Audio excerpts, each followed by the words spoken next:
pomoč Gazi, ki to ni. Mir je vojna, vojna je mir. Sojeni pripadnikoma Sadamovega režima, okupacija Iraka, z vojsko na Driž, dolgo vroče poletje, McDonald's za revne, iz ljubljanskega studia 142. Takle, mama! Pozdravljeni! V egiptovskem letovišču Šarm el Šejk je potekala donatorska konferenca za obnovo Gaze. Na njej je sodelovalo preko 80 držav. Poleg kupa lepih želja so svojo vest odkupili s finančno pomočjo v vrednosti 4,5 milijarde dolarjev. Zalivske države so prispevale 1,65 milijarde, EU 550 in ZDA 900 milijonov.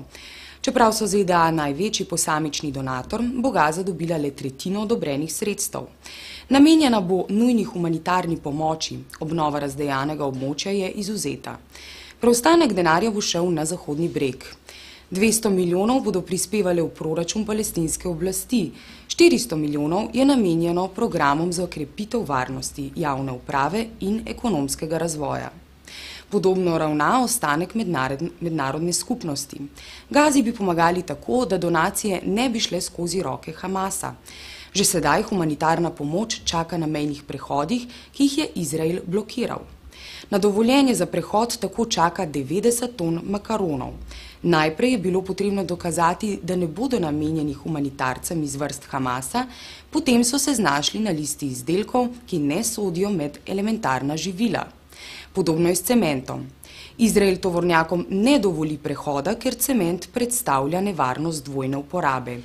Res je možno adaptirati šole in bolnice, a kaj, ko bi ga Hamas lahko uporabil za gradnjo bunkerjev in tunelov?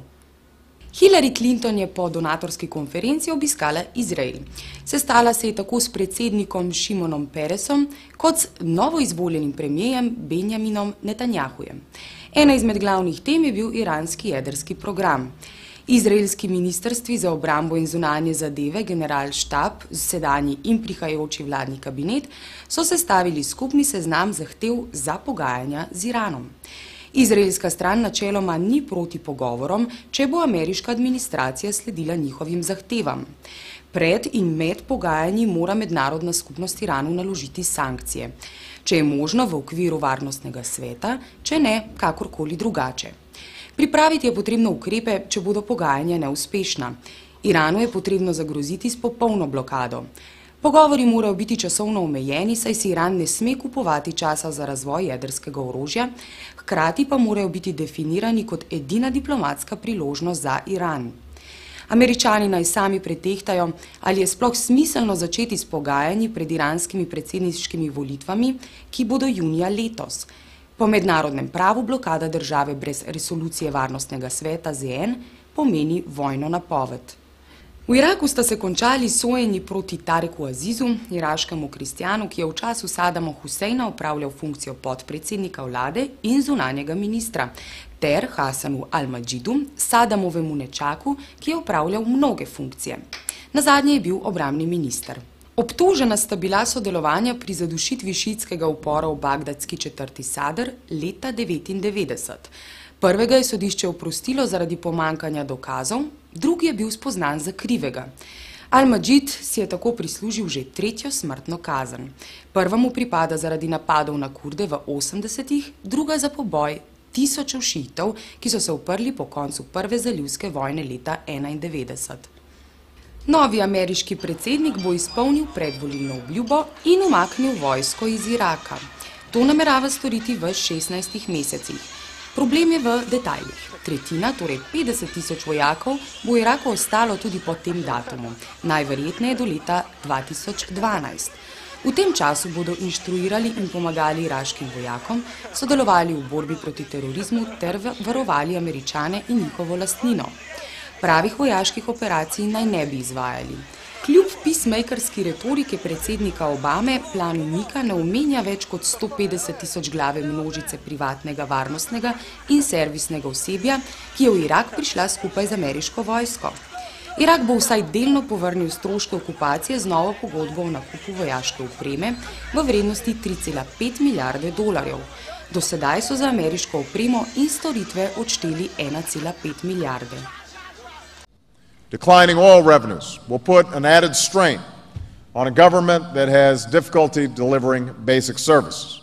Venezuelski predsednik Hugo Chavez je ukazal vojski, da prevzame nadzor nad obrati za predelavo riža.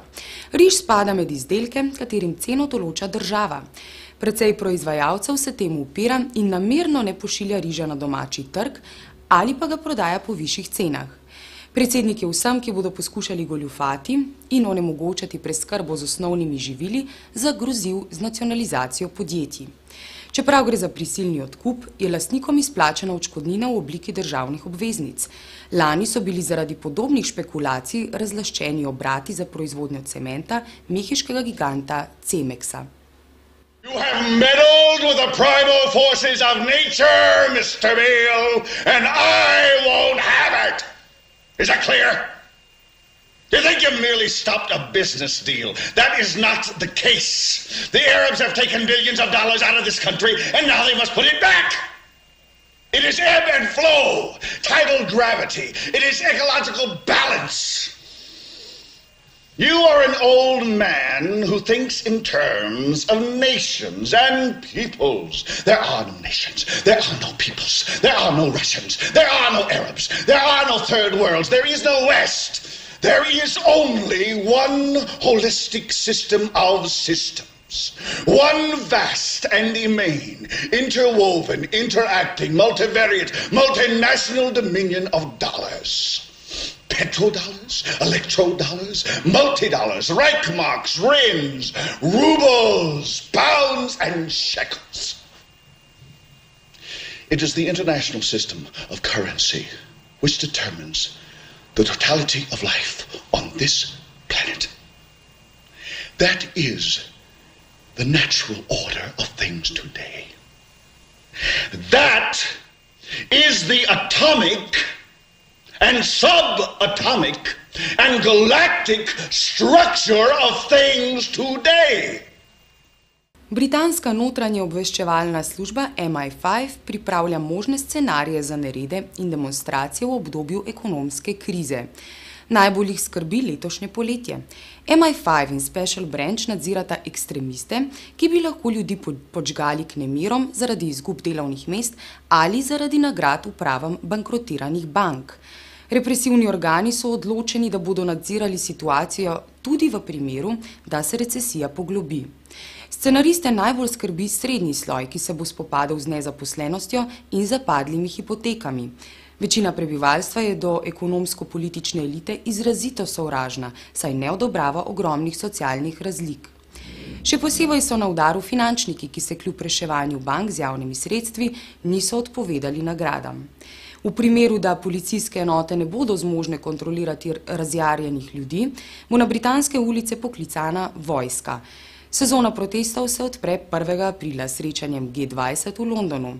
Nekaj dni kasneje mu sledi 60. obletnica NATO, nato 1. maj, praznik dela.